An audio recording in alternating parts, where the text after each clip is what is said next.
अवध तहां जहां राम निवासो तहां ही दिवस जहां भानु प्रकाशो।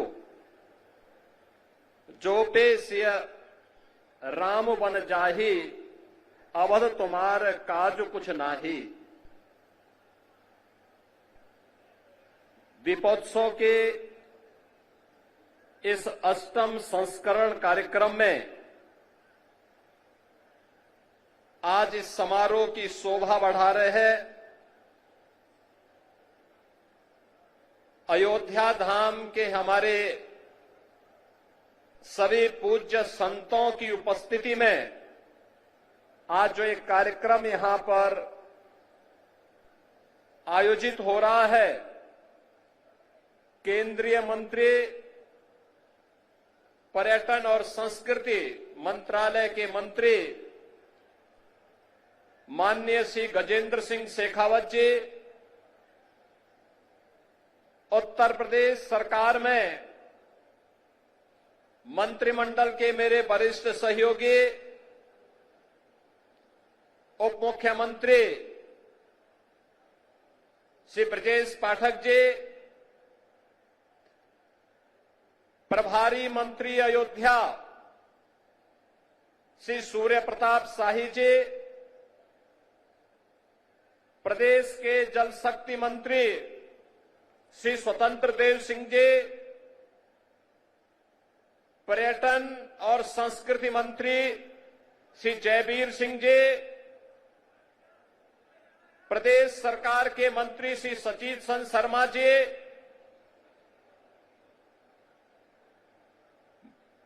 विधायक श्री वेद प्रकाश गुप्ता जी,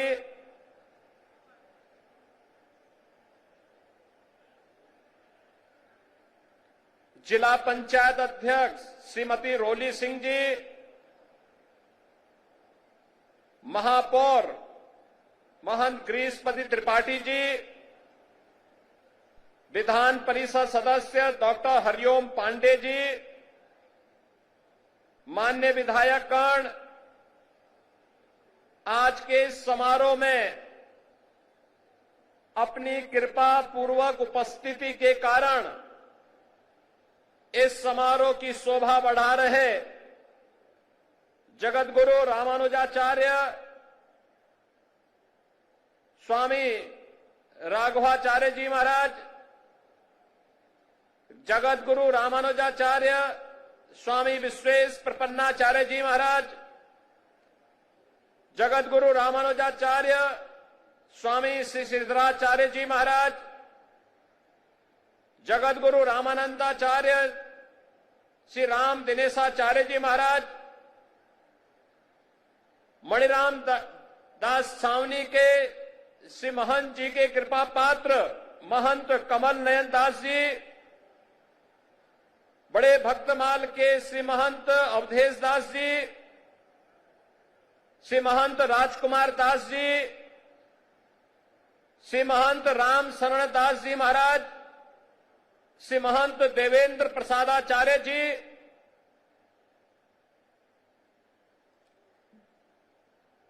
श्री महंत भरत दास जी,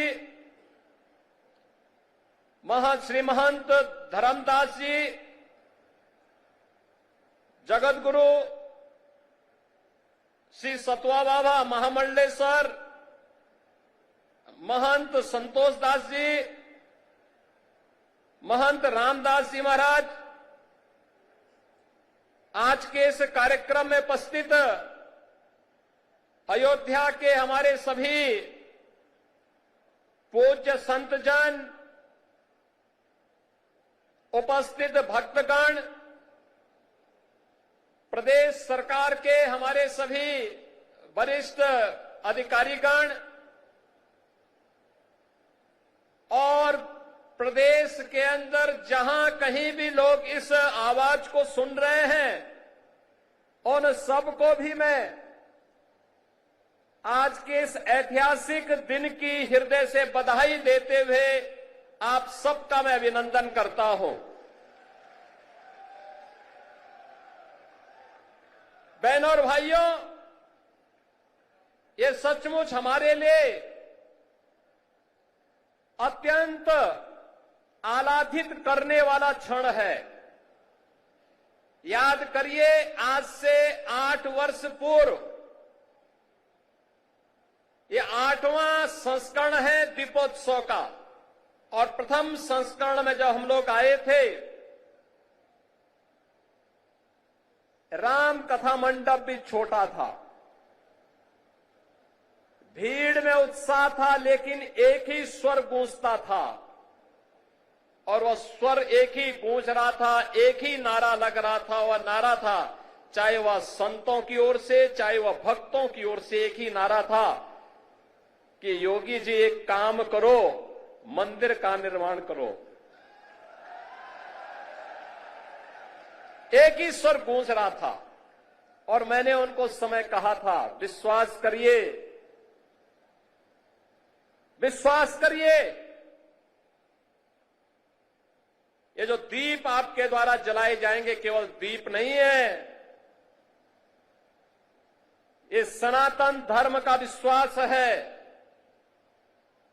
प्रभु राम की कृपा अवश्य बरसेगी। 500 वर्षों के बाद वे अपने धराधाम पर अपने काज को प्रारंभ करने के लिए अवश्य कृपा बरसाएंगे। आप कार्य करिए, कृपा भगवान की अपने आप बरसने वाली है, और हम सब आभारी हैं प्रधानमंत्री मोदी जी के, जिनकी दूरदर्शी सोच के कारण 5 अगस्त 2020 को जब दुनिया कोरोना महामारी के सामने पस्त थी, तब भारत के यशस्वी प्रधानमंत्री अयोध्या धाम में आकर के अपनी विरासत के प्रति कृतज्ञता का भाव व्यक्त करने के लिए अयोध्या आकर के उन्होंने राम मंदिर की आधारशिला का कार्यक्रम अपने कर कमलों से संपन्न किया था। और यह वर्ष अयोध्या के लिए अद्भुत है, अनुपम है, अलौकिक है, अद्वितीय है। जब इस वर्ष 22 जनवरी 2024 को अयोध्या धाम में 500 वर्षों का इंतजार समाप्त करके 500 वर्षों का इंतजार समाप्त करके एक बार फिर से रामलला अपने धाम में, अपनी जन्मभूमि में विराजमान होकर के दुनिया के अंदर पीड़ित और प्रताड़ित लोगों को संदेश दे गए हैं कि कभी भी अपने पथ से विचलित मत होइए, संघर्ष का रास्ता अपनाइए, सफलता जरूर प्राप्त करेगी, सफलता जरूर प्राप्त होगी। यह अवसर है हमारे पास उन सभी आत्माओं को स्मरण करने का जिनका पूरा जीवन राम जन्मभूमि आंदोलन के लिए, प्रभु राम की कृपा का प्रसाद प्राप्त करने के लिए समर्पित था। मैं इस अवसर पर उन सभी पूज्य संतों को नमन करता हूं, उन सभी हुतात्माओं के लिए जिन्होंने 3.5 लाख की संख्या में अपना शहादत दे करके एक ही तमन्ना के साथ वे इस धराधाम से विदा हो गए कि चाहे जैसे भी हो, हमारे बलिदान की कीमत पर ही सही, लेकिन अयोध्या में राम मंदिर का निर्माण होना चाहिए। उनका संकल्प पूरा हुआ। अयोध्या में राम मंदिर का भव्य निर्माण का कार्य पूरा हो चुका है। रामलला फिर से अयोध्या धाम में फिर से विराजमान हो चुके हैं। लेकिन रामलला के विराजमान होने के बाद इस दीपोत्सव का पहला अवसर है। इससे पहले हम लोग बोलते थे और जो कहा सो करके दिखाया भी था। बहनों और भाइयों, ये डबल इंजन की सरकार जो बोलती है वो करके दिखाती है। अकेले अयोध्या धाम के विकास के लिए, जिस अयोध्या में 2017 के पहले बिजली नहीं मिलती थी, यहां की सड़कों की स्थिति, यहां के घाटों की स्थिति, यहां के मठ और मंदिरों की स्थिति, और जिन लोगों ने राम को ही उपेक्षित कर दिया था और जिन लोगों ने भगवान राम के अस्तित्व पर ही प्रश्न खड़ा किए थे, वे केवल भगवान राम की ही भगवान राम के ही अस्तित्व पर प्रश्न नहीं खड़ा कर रहे थे, वे सनातन धर्म के अस्तित्व पर प्रश्न खड़ा करते थे। वे आपके अस्तित्व पर खड़ा करते थे प्रश्न, वे आपकी विरासत पर प्रश्न खड़ा करते थे।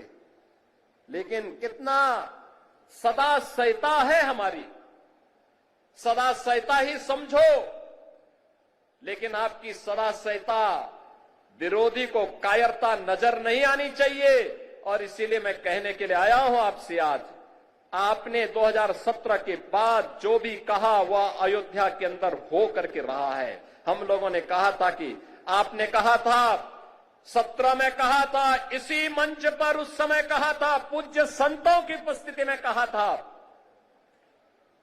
कि योगी जी एक काम करो, मंदिर का निर्माण करो।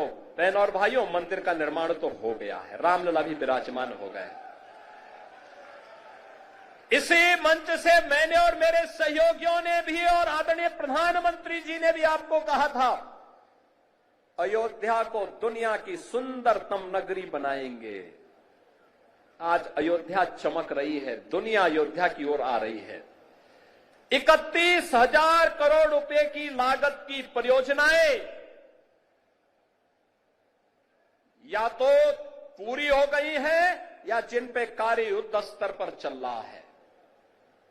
और बहनों और भाइयों, इससे भी आगे जाकर के भी इस पे कार्य होने हैं। ये तो एक शुरुआत है, शुरुआत। अयोध्या एक शुरुआत है सनातन धर्म के लिए।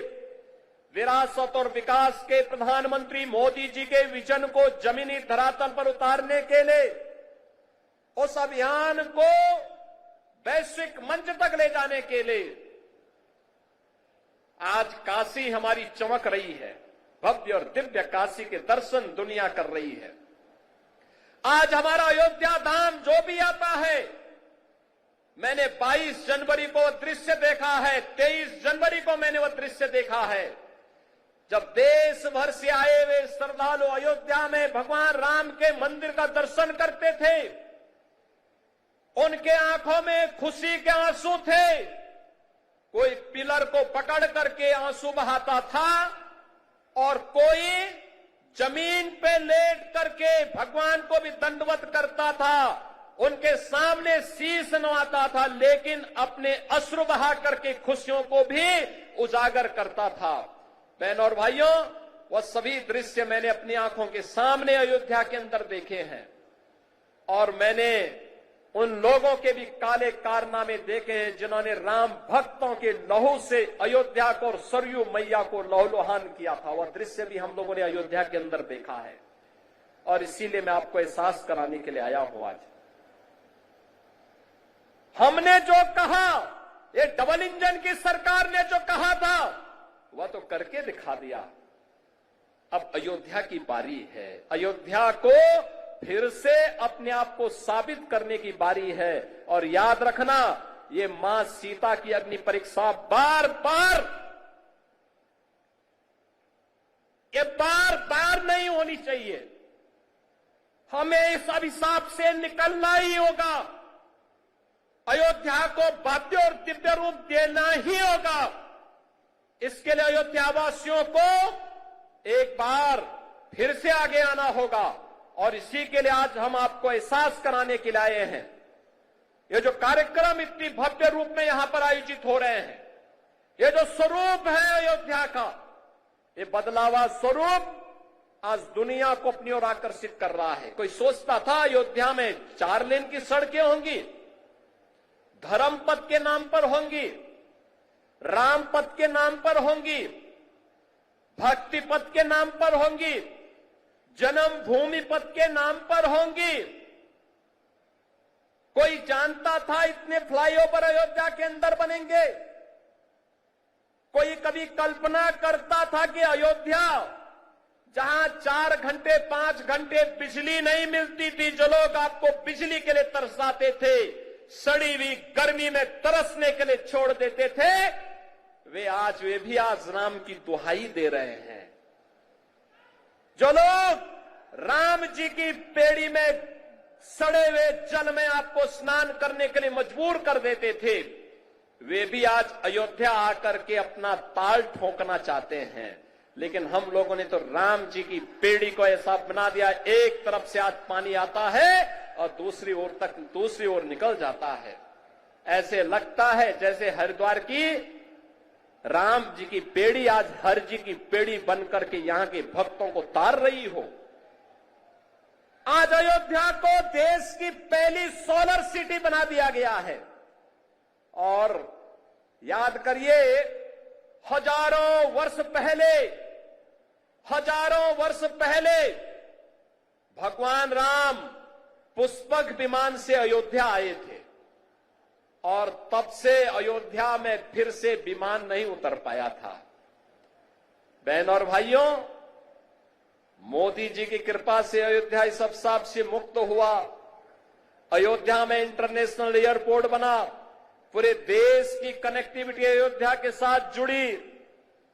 जिन लोगों को कार्य नहीं करना था, पहले राम के अस्तित्व पर प्रश्न खड़ा करते थे, उससे पहले राम भक्तों पर गोली चलाते थे, जब एयरपोर्ट का निर्माण कार्य प्रारंभ हुआ तो उन्होंने कहना प्रारंभ कर दिया कि साहब ये किसानों का शोषण हो रहा है। जब यहां पर मंदिर, यहां सड़क के चौड़ीकरण का कार्य प्रारंभ हुआ, उन्होंने कहा साहब व्यापारियों का शोषण हो रहा है। मुझे बताओ, अगर हम 4 लेन की सड़क नहीं बनाते, 4 लेन की सड़कें यहां की नहीं बनती, तो ये लाखों श्रद्धालु आ रहा है, क्या ये अयोध्या में सुरक्षित यात्रा कर पाता, यहां दर्शन कर पाता? क्या अयोध्या में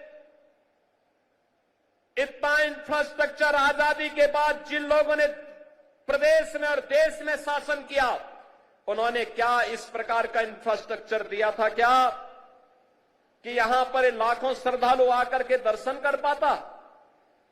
एवरेज 1 लाख श्रद्धालु वर्तमान में है और पीक सीजन में यह 5 लाख और कभी कभी 35 लाख तक पहुंचता है। बहनों और भाइयों, यह जो कार्य हुआ है, जिन लोगों को नहीं करना था वे प्रश्न पहले खड़ा करते थे, आपके अस्तित्व के लिए राम भक्तों पर गोलियां चलाते थे।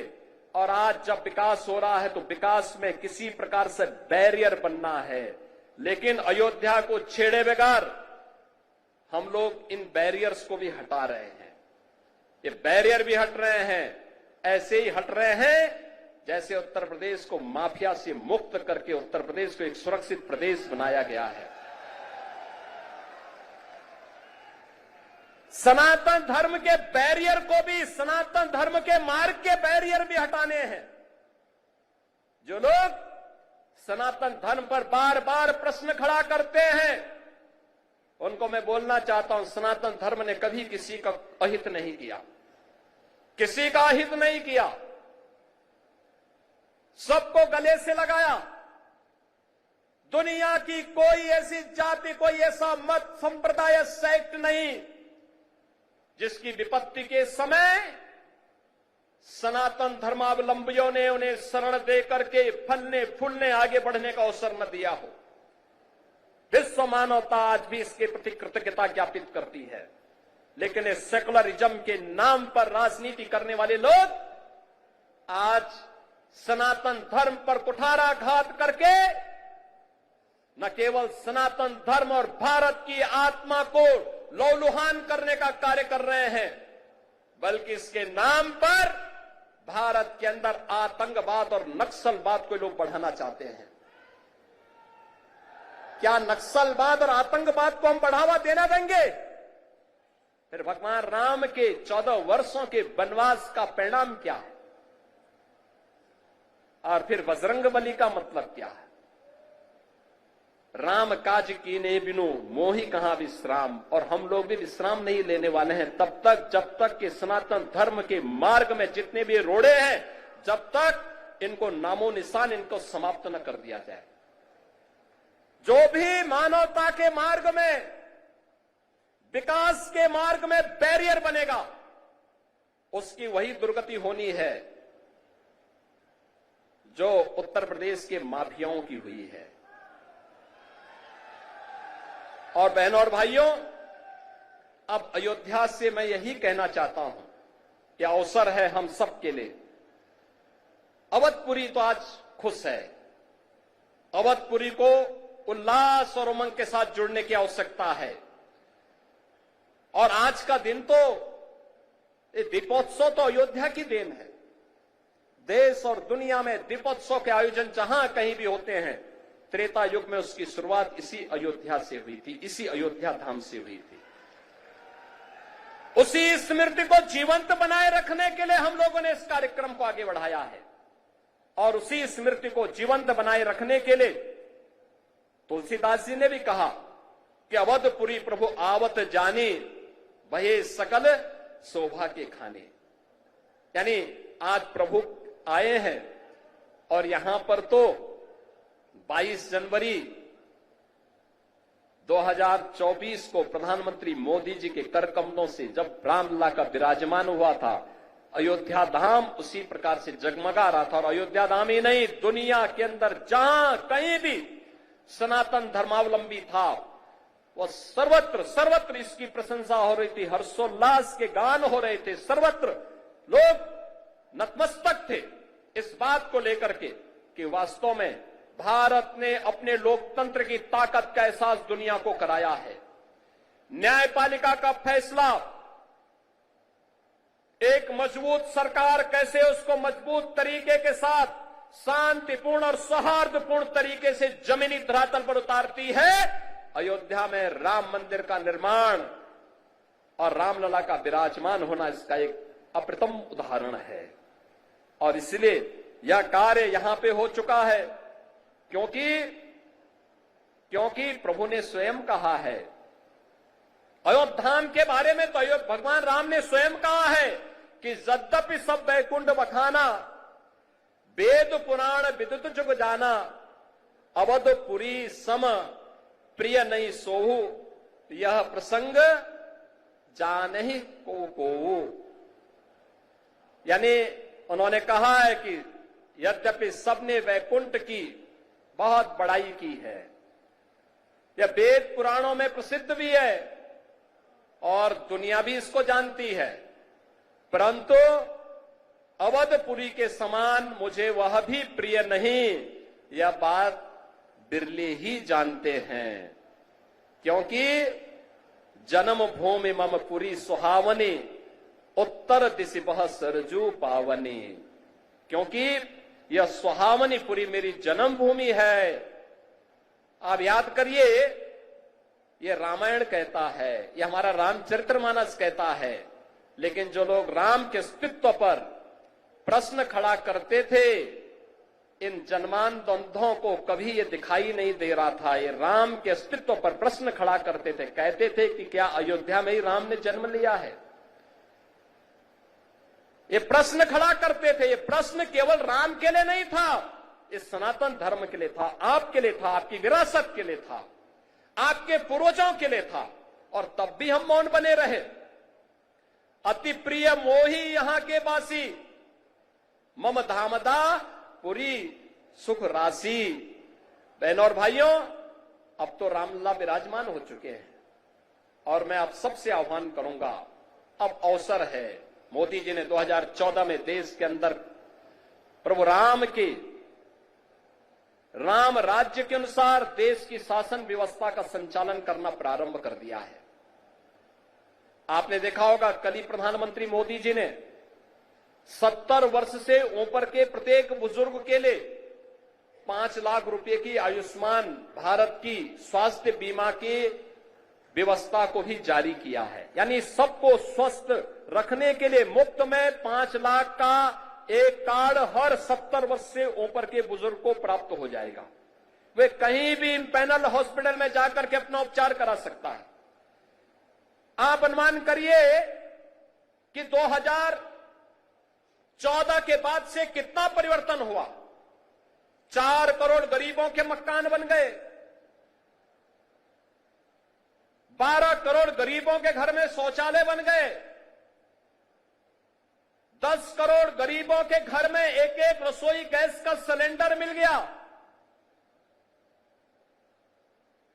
50 करोड़ लोगों को प्रतिवर्ष 5 लाख रुपए का स्वास्थ्य बीमा का कवर मिल रहा है। 80 करोड़ लोग कोरोना कालखंड में फ्री में राशन की सुविधा का लाभ जो प्रदान हुआ था वह आज भी जारी है। आज भी फ्री में राशन सबको बिना भेदभाव के मिल रहा है। कोई भेदभाव तो मोदी जी के स्तर पर नहीं हुआ, न जाति के नाम पर, न मत के नाम पर, न मजहब के नाम पर, न क्षेत्र के नाम पर, न भाषा के नाम पर। कोई भेदभाव किसी के साथ नहीं हुआ। सबका साथ, सबके विकास का यह भाव, ये वही भाव है जो हमारा रामचरितमानस भी कहता है। यानी भगवान राम के राजगद्दी पर बैठने के बाद क्या हुआ था? दैहिक दैविक भौतिक तापा, राम काज नहीं काहू व्यापा, सब नर करहि परस्पर प्रीति, चलहि स्वधर्म निरत सुत नीति। बहनों और भाइयों, आज उसी तर्ज पर नया भारत चल रहा है। एक भारत श्रेष्ठ भारत की परिकल्पना, विरासत और विकास का एक अद्भुत संगम है, अद्भुत संगम है। और हम सब भारतवासियों की जिम्मेदारी बनती है। उत्तर प्रदेश देश की आबादी का सबसे बड़ा प्रदेश है। ये 25 करोड़ की आबादी अगर आगे बढ़ेगी, भारत आगे बढ़ेगा, भारत का विकास आगे बढ़ेगा। और विरासत और विकास के इस अद्भुत समन्वय के लिए ही आज यह प्रयास प्रारंभ हुआ है। कहीं काशी में, कहीं अयोध्या में, कहीं मथुरा वृंदावन में, कहीं बरसाना में, कहीं कुशीनगर, कपिलवस्तु और श्रावस्ती में, संकिसा में, कौशांबी में, ये सर्वत्र इस प्रकार के विकास के कार्य, विरासत का संरक्षण करते हुए निरंतर चल रहे हैं। ये निरंतरता जारी रहेगी। नैमिषारण्य को भी हम लोग इसी भाव के साथ वैश्विक मंच पर लेके आ रहे हैं। नैमिषारण्य ये डबल इंजन की सरकार, भारत के ज्ञान की साधना की वह स्थली जहां पर भारत का वैदिक ज्ञान लिपिबद्ध हुआ था।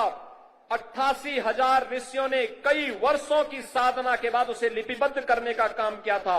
आज उस नैमिषारण्य पर भारतीय जनता पार्टी के डबल इंजन की सरकार कार्य कर रही है।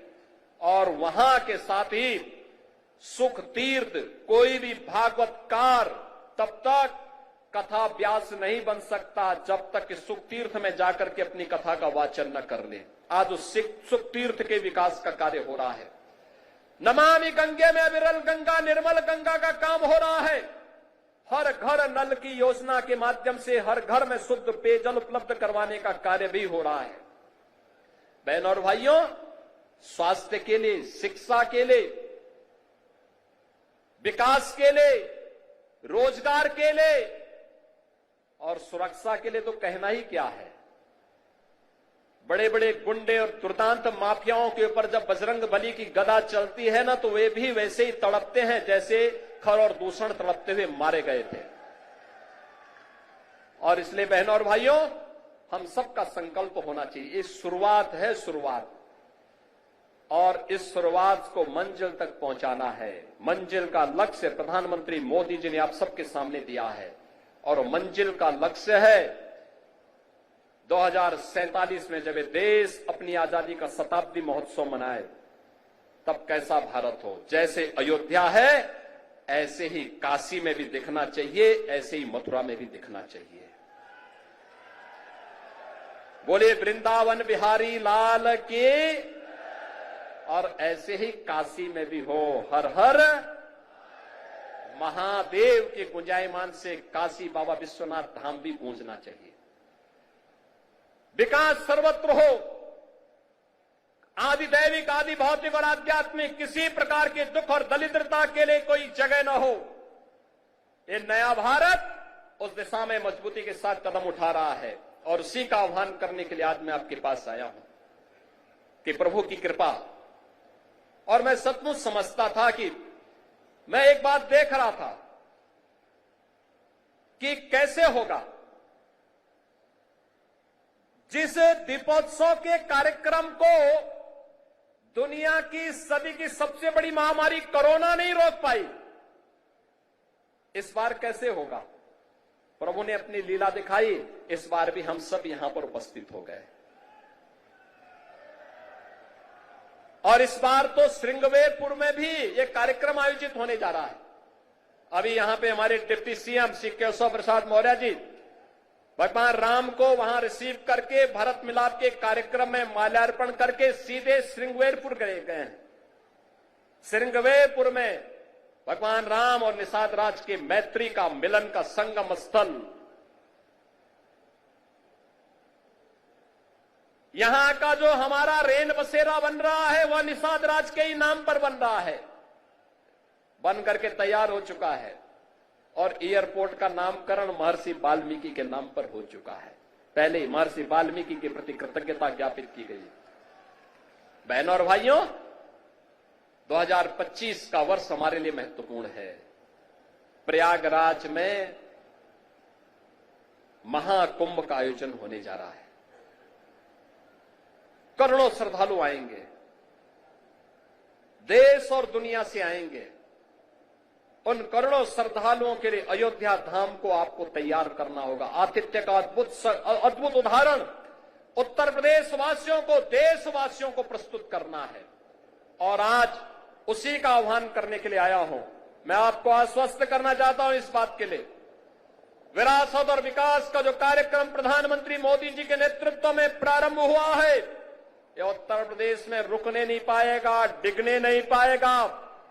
उत्तर प्रदेश के अंदर अपनी विरासत का संरक्षण करते हुए विकास की गंगा मां सरयू की कृपा से, प्रभु की कृपा से निरंतर आगे बढ़ती रहेगी। इस विश्वास के साथ मैं आप सभी प्रदेशवासियों को और सभी सनातन धर्मावलंबियों को आज के इस अवसर पर प्रभु राम के अयोध्या धाम आगमन की स्मृति में आयोजित इस दीपोत्सव के भव्य कार्यक्रम के अवसर पर मैं हृदय से बधाई देता हूं, पूज्य संतों का अभिनंदन करता हूं।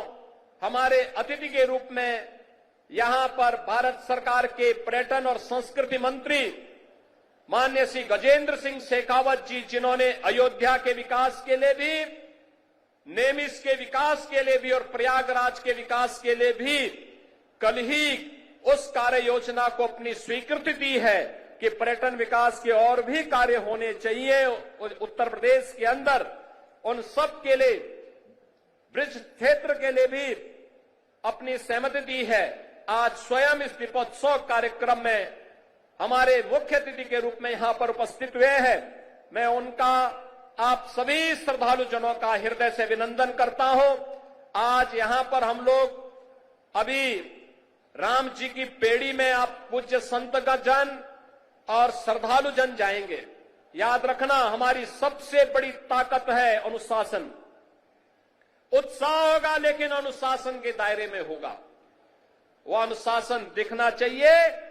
इस विश्वास के साथ मैं आज के इस अवसर पर आप सबको दीपोत्सव का, दीपावली का हृदय से बधाई देता हूं। प्रभु श्री राम से यही प्रार्थना करता हूं कि आपके व्यक्तिगत जीवन में, सार्वजनिक जीवन में, पारिवारिक जीवन में खुशहाली लाएं, सुख और समृद्धि लाएं और निरंतर इस दीपोत्सव के कार्यक्रम के साथ हम सब जुड़ते रहें। आप सबके प्रति मेरी मंगलमय शुभकामनाएं, आप सबके प्रति मेरी हार्दिक बधाई और शुभकामनाएं। धन्यवाद। जय हिंद। जय जय श्री राम। जय जय श्री राम।